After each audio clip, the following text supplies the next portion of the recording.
ये दिन मेरे लिए ऐतिहासिक है और वो भी इसलिए कह रहा हूं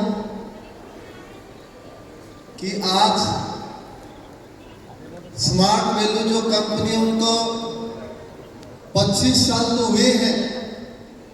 इसके लिए तो मैं बहुत बहुत बधाई शुभकामनाएं देता हूं। लेकिन साथ में जो मैं यहां देख रहा हूं इस कंपनी से जुड़े जो लोग हैं, तो मैं कह सकता हूं ये कंपनी है युवाओं की कंपनी है।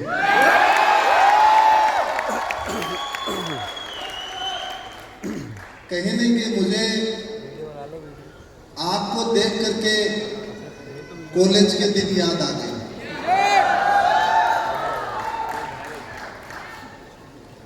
चलो ठीक है, वीडियो थैंक यू, आपने मेरे को यहाँ पे बुलाया। और मैंने मेरी लाइफ में एक सीखा है कि कभी भी जिंदगी में आपको नेगेटिव नहीं सोचना है और हार नहीं माननी। क्या नहीं करना है? तो नेगेटिव नहीं सोचना है और हार नहीं माननी है। हम कभी नहीं हारते हैं। यदि हम मिशन में लगते हैं, उसमें हो सकता है सक्सेस कम मिली हो, पर हमने सीखा बहुत है।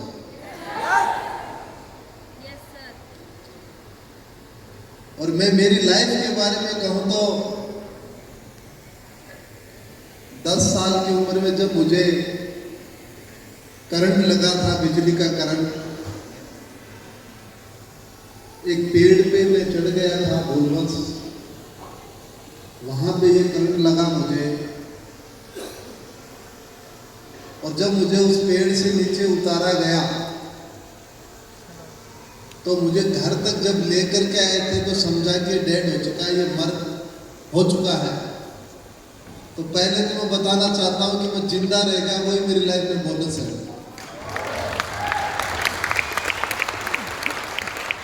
एक घंटे के लिए जिस इंसान को डेड समझ लिया जाता है कि ये अब जीवित नहीं है और वो जिंदा रह जाता है, तो ये कितनी बड़ी उपलब्धि है मेरे लिए। तो हमेशा मैं यही सोचता हूं कि अब मेरी लाइफ वो बोनस है मेरी जिंदगी में। तो मैं ये हमेशा ये सोचता हूं कि मेरे पास खोने के लिए कुछ नहीं है और पाने के लिए बहुत कुछ है। बिल्कुल।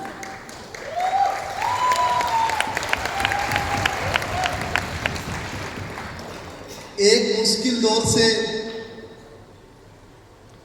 मेरा 6 महीने ट्रीटमेंट चला और मुझे लेफ्ट हाथ गंवाना पड़ा। और जब मैं हॉस्पिटल से बाहर निकल रहा था तो मेरे फादर साहब को डॉक्टर ने कहा कि ये आपका बेटा है, ये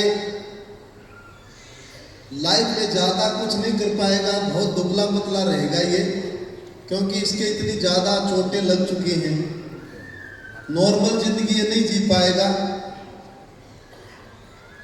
लेकिन कहीं न कहीं देखा जाए तो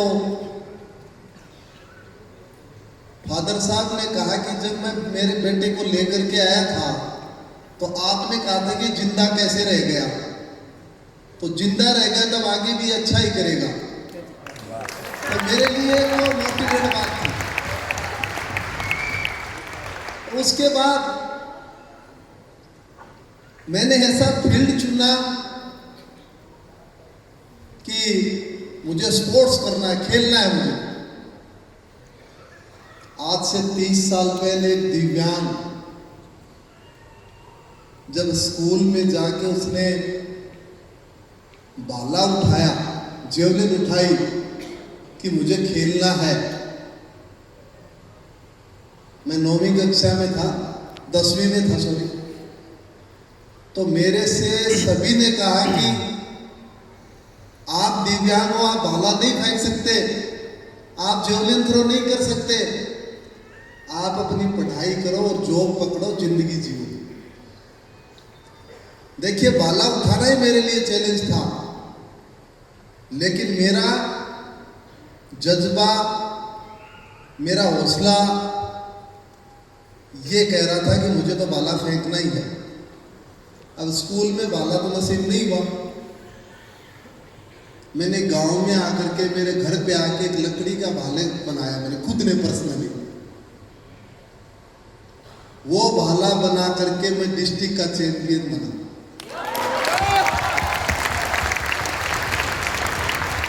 जब मैं उस दिन को याद करता हूं तो मेरी जिंदगी में वो डिस्ट्रिक्ट का चैंपियन बनना कोई ओलंपिक मेडल से कम नहीं था। क्यों? क्योंकि वो चैलेंज था कि आप नहीं खेल सकते। हर कोई मुझे कमजोर कहता था, तो मैंने उस दिन सोचा कि अब मुझे स्कूल में कोई कमजोर नहीं कहेगा, क्योंकि मैं डिस्ट्रिक्ट का चैंपियन हूं। एक शुरुआत होती है लाइफ की, उस शुरुआत में बहुत चैलेंज आते हैं आपके सामने। और सेम ही कंपनी में भी ऐसे ही होता है। होता है ना? लेकिन मैं बताना चाहता हूं आपको कि वहां मैंने हिम्मत नहीं हारी, मैंने लड़ाई लड़ी, खेलने की जिद की। और उसके बाद जब पहला मेरा इंटरनेशनल लेवल पे चयन हुआ 2002 में पैरा एशियन गेम्स के लिए, मैं दिल्ली में था, फादर साहब मेरे साथ थे। तो जब मुझे दिल्ली में किट मिली तो उस किट को मैंने 5-6 दफा पहना।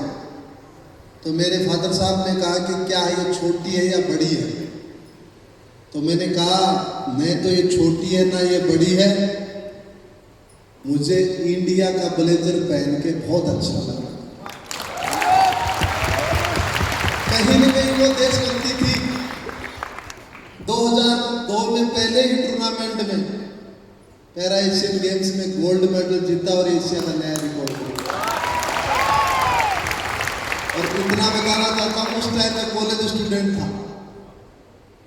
समस्याएं बहुत थी, चैलेंज बहुत थे। हमेशा मैं एक ही बात कहता हूं, आपकी कोई भी प्रॉब्लम आती है तो आप एक याद रखना, आप सक्सेस की तरफ जा रहे हो, इसलिए आपकी प्रॉब्लम आ रही है। घर पे बैठे व्यक्ति के पास कोई प्रॉब्लम नहीं आएगी, उनके सामने कोई चैलेंज नहीं आएगा, लेकिन जब वो बाहर निकलेगा, इस देश के लिए वो काम करने का वो जज्बा लेकर के आएगा, तो चैलेंज आएंगे। 2004 एथेंस पैरा ओलंपिक मैं भारतीय टीम का ध्वजवाहक कैप्टन भी था। और जब ओपनिंग सेरेमनी हो रही थी तो मैंने सोचा मुझे इस देश के लिए गोल्ड मेडल जीतना है, और इस देश का राष्ट्रीय गान पूरी दुनिया सुनाई दे, मुझे ऐसा काम करना है। आज भी मुझे याद है, मात्र 23 साल की उम्र में मैंने गोल्ड मेडल ही नहीं, दुनिया का नया विश्व रिकॉर्ड भी ब्रेक किया। अब देखिए वो दूरी देखिए, ग्रामीण परिवेश से लेकर के लकड़ी का भाले से तैयारी करके 200 देशों तक चैंपियन बनना आसान काम तो नहीं था, पर मैं मानता हूं यदि कोई मेहनत करे तो मुश्किल भी नहीं।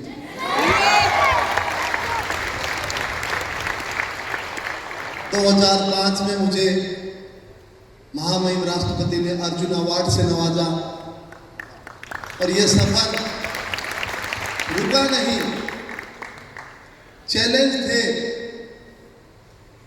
पर मैं आपको एक बात बताना चाहता हूं कि 2008 और 2012 में मेरे जेवलिन थ्रो इवेंट नहीं आया पैरा ओलंपिक के अंदर, और मैं खेल के अलावा कुछ जानता नहीं था। बस मेरे दिमाग में ये था कि मुझे खेलना बहुत अच्छा लगता है, इस देश के लिए मेडल जीतना है मुझे। एक बार मैंने 2010 में सोचा कि मुझे गेम छोड़ देना चाहिए, लेकिन मेरी फैमिली ने मुझे मोटिवेट किया कि आपको खेलना चाहिए। 2016 में आएगा आपका इवेंट, और ऐसा ही हुआ। 16 में जब पैरा ओलंपिक में इवेंट आया तो पता है मेरी उम्र कितनी थी? 35 साल। तब मेरे एक दोस्त ने पूछा मुझसे कि क्या आप पैरा ओलंपिक में जाओगे अब की बार? आपकी तो 35 साल उम्र हो जाएगी 2016 में। तो मैंने उनसे कहा, आप देखना, मैं खेलने भी जाऊंगा और मैं गोल्ड मेडल भी जीत के आऊंगा। और वैसा ही हुआ। रियो पैरा ओलंपिक के अंदर 12 साल पुराना जो वर्ल्ड रिकॉर्ड मैंने एथेंस में ब्रेक बनाया था, वो 12 साल बाद में मैंने वर्ल्ड रिकॉर्ड, फिर से मेरा ही वर्ल्ड रिकॉर्ड ब्रेक किया। जब मैं इंडिया लौटा, आज भी मुझे याद है जब प्रधानमंत्री नरेंद्र मोदी जी से हम मिलने गए, उन्होंने जब बुलाया तो उन्होंने बहुत अच्छी बात कही कि देवेंद्र जी, आपने युवाओं को बहुत बड़ी प्रेरणा दी है कि हिंदुस्तान का खिलाड़ी एक ही गोल्ड मेडल नहीं, 2-2 गोल्ड मेडल भी जीत सकता है। वो सपना दिखाया आपने। उसके पश्चात मुझे जो हमारा स्पोर्ट्स का हाईएस्ट अवार्ड होता है, खेल रत्न, मेजर ध्यानचंद खेल रत्न, उससे नवाजा गया राष्ट्रपति द्वारा। अब 35 साल उम्र हो चुकी थी, इसके बीच में इतने मेडल भी जीते। कहीं न कहीं अंदर ये था कि टोक्यो पैरालंपिक और खेला जाए। उम्र साथ नहीं दे रही थी 35 प्लस में जाने के बाद। बहुत से लोगों ने कहा कि अब एज ज्यादा हो गई आपकी। मैंने कहा कुछ ज्यादा नहीं है, आपकी मेहनत आपको ज्यादा नहीं होने देगी कभी भी। जब टोक्यो पैरालंपिक में गया मैं, जाने से पहले माननीय प्रधानमंत्री नरेंद्र मोदी जी ने एक बात कही थी कि देवेंद्र जी, लोग कहते होंगे 40 साल आपकी उम्र हो गई, लेकिन मुझे पक्का विश्वास है इस देश के लिए आप फिर से मेडल जीतोगे। और मैंने तीसरा पैरालंपिक में लगातार मेडल जीत करके हैट्रिक बनाने वाला पहला भारतीय बना। लेकिन देखिए कितने बड़े सपने होते हैं। एक इतना लंबा सफर, कहां 2002 और कहां 2021, बहुत लंबा सफर, 19 साल इस देश के लिए खेलना। फिर मैं 22 में भी खेला इस देश के लिए। लेकिन मुझे ये कहते हुए हर्ष हो रहा है कि आज जो स्मार्ट वैल्यू कंपनी है, मुझे ये पता नहीं था कि मैं इसके मंच पे आऊंगा। उस टाइम हम लोग टोक्यो पैरालंपिक से पहले हम ऐसे ही चर्चा कर रहे थे फूड सप्लीमेंट की। तो मेरे अंदर एक भावनाएं थी, मैंने कहा हम बाहर की कंपनियों का हमें नहीं लेना चाहिए, हमें इंडिया में जो कंपनी है उनका लेना चाहिए, हमें फूड सप्लीमेंट। तो मुझे पता चला, मेरे न्यूट्रिशन ने बताया कि सर स्मार्ट वैल्यू एक कंपनी है।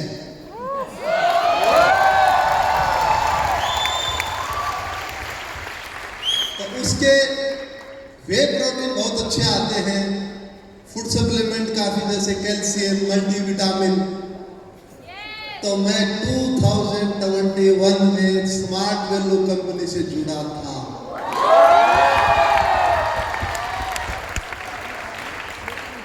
एक छोटे से 25 साल पहले छोटी सी शुरुआत की इस कंपनी ने, एजुकेशन से शुरुआत करके आज मेरे ख्याल से लगभग 150 प्रोडक्ट, 150, इतना लंबा सफर। उस सफर में बहुत से ऐसे यहाँ पे कंपनी में काम करने वाले जो 20-20 साल से जुड़े हुए इस कंपनी के लिए, उनके योगदान को मैं सल्यूट करता हूं, उनके योगदान को मैं धन्यवाद देता हूं।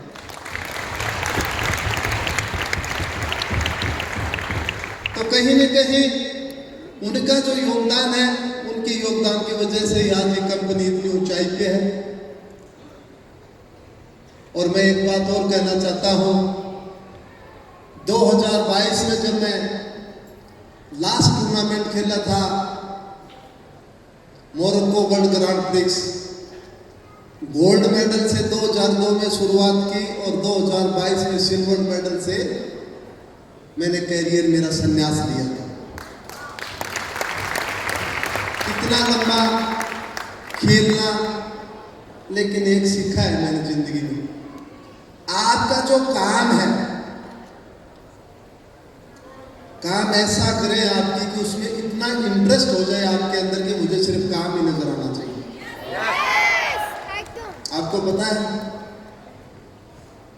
मैं हिंदुस्तान का एकमात्र ऐसा खिलाड़ी था जो मेरी जो भाला जेवलिन होती थी वो मैं मेरे रूम के अंदर लेके आता था, कभी स्टोर में नहीं छोड़ा मैंने। पता है क्यों नहीं छोड़ा? मेरे काफी लोगों ने क्वेश्चन किया कि आप साथ लेके क्यों जाते हो जेवलिन में, स्टोर रूम में रखो आप। मैंने कहा मेरे को 24 घंटे मेरा टारगेट नजर आना चाहिए, 24 घंटे मुझे मेरा टारगेट नजर आना चाहिए। 2022 के बाद मैं पैरालंपिक कमेटी ऑफ इंडिया का प्रेसिडेंट बना और मेरी नई भूमिका में एडमिनिस्ट्रेटिव के तौर पे आ गई। खिलाड़ी से सीधा एडमिनिस्ट्रेटिव में जाना थोड़ा सा चैलेंज मानते थे लोग, लेकिन मैंने कहा जब मैंने ये जिम्मेवारी ली है तो इसको मुझे टाइम देना होगा और टाइम से हमें काम करना होगा। जब हमारी पेरिस पैरालंपिक में भारतीय टीम जा रही थी तो मीडिया ने मुझसे कहा कि देवेंद्र जी कितने मेडल जीतोगे? तो मैंने कहा 25 से ज्यादा मेडल जीतेंगे हम पेरिस पैरालंपिक। मीडिया का जवाब था कि आप ज्यादा बोल गए, 60 साल में ही आपने 29 मेडल जीते हैं तो 25 कैसे जीत पाओगे? मैंने कहा 25 नहीं, 25 प्लस, 25 से ज्यादा जीतेंगे हम। हमारा जो काम करने का तरीका था, 25 ही नहीं, हमने पेरिस पैरालंपिक में 29 मेडल जीत करके दर्शा दिया कि इंडिया एक स्पोर्टिंग कंट्री है। इसके लिए हमने काफी बदलाव किए, हमारे खिलाड़ियों को हमने मेंटल स्ट्रेंथ दी, फिजिकली स्ट्रेंथ भी उनके अंदर थी पर मेंटल स्ट्रेंथ दी। पेरिस में हमने खिलाड़ियों को वो हर हौसला दिया और उसी की बदौलत हम मेडल टैली में 200 देशों में 18वें नंबर पे रहे। ये बहुत बड़ी उपलब्धि थी भारत की। आप अपना काम करेंगे, काम से ही आगे बढ़ेंगे। और मैं एक और कहना चाहता हूं, यहां मेरे ख्याल से मुझे जो नजर आ रहे हैं 70-80% 18 से 25-26 साल की उम्र के मुझे नजर आ रहे हैं। क्यों? अब समय आपका है और इस समय का आप सदुपयोग करेंगे तो हो सकता है कल यहीं से एक बिजनेसमैन निकले और उसको एक दिन पद्मश्री मिले, पद्म भूषण मिले, तो वो भी, क्योंकि आप 25 से 45 साल आपके पास होता है, इसमें कोई भी डिसीजन ले सकते हो आप। ये जो समय आपके फेवर में है, बहुत बड़ी बात है। और आज की सबसे अच्छी बात मुझे ये लग रही है, मुझे बुलाया तो इसलिए था कि देवेंद्र से एनर्जी मिलेगी इनको, लेकिन ये उल्टा हो गया, मुझे इनसे एनर्जी मिल रही है।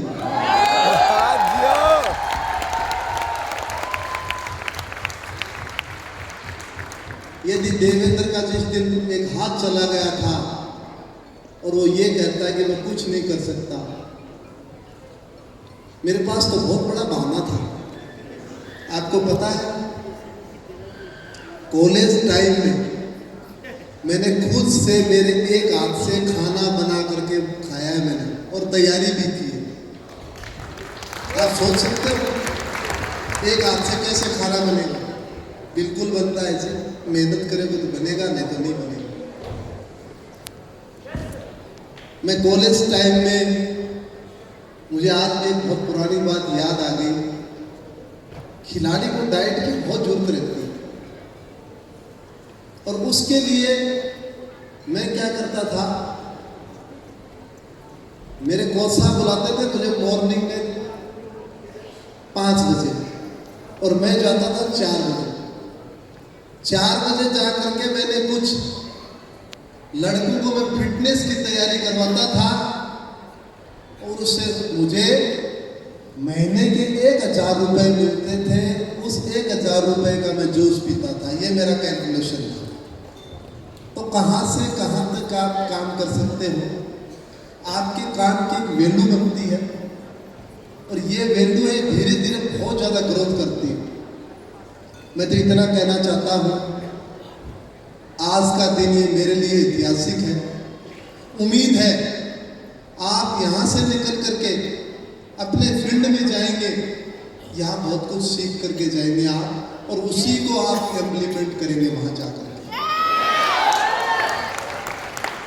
हम सबकी प्राथमिकता यही है कि हमें इस देश के लिए काम करना है, इस भारत के लिए काम करना है, इस भारत को दुनिया के सर्वोच्च शिखर पे लेके जाना है, और वो ये युवा ही लेके जा सकते हैं। जा सकते हैं। आपने मुझे बुलाया, मैं एक बार पुनः बहुत बहुत धन्यवाद देता हूँ स्मार्ट वैल्यू कंपनी को, कि मेरे जैसे ग्रास रूट से उठे व्यक्ति को आज इतने बड़े मंच दिए आपने। मैं एक बार पुनः बहुत बहुत धन्यवाद देता हूँ। धन्यवाद।